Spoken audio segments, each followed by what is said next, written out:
Hi, this is Pastor Fritchley, and I'm sharing another devotional with you. I pastor the sanctuary in Syracuse, Indiana, and we're glad that you're with us today.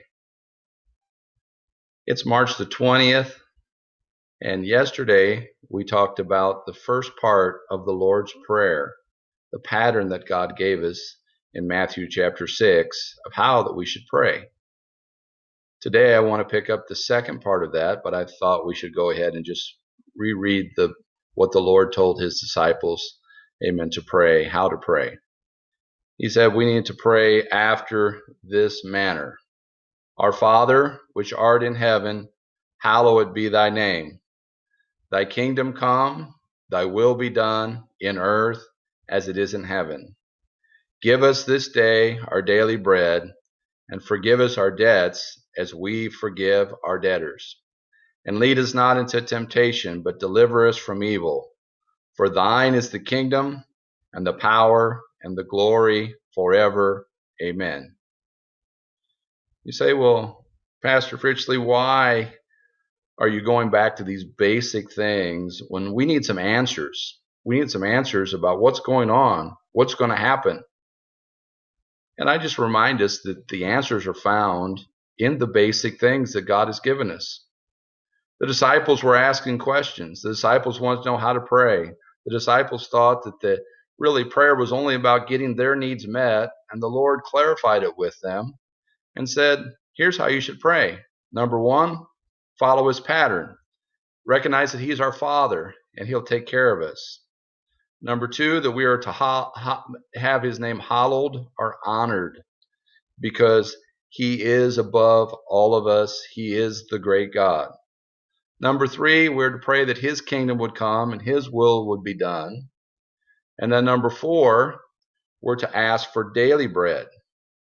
Not for next week, not for next month, not for next year, but every day trust God to give us the daily bread.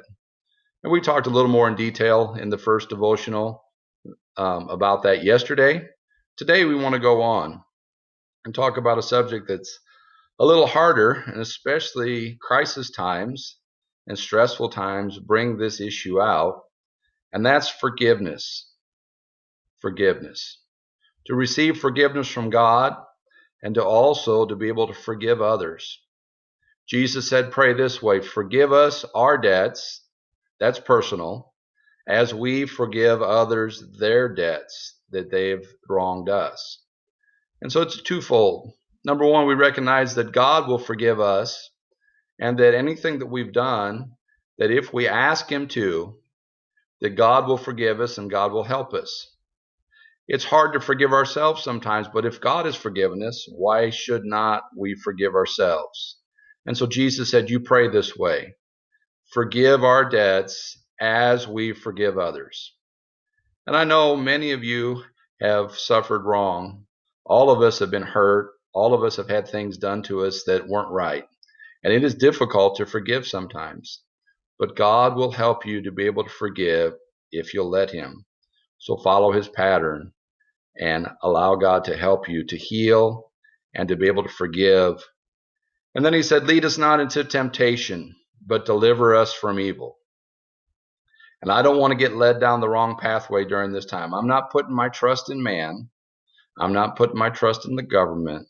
I'm not even putting my trust in my own abilities, but I'm putting my trust in God's ability that God would lead us and guide us, and he would deliver us from all evil.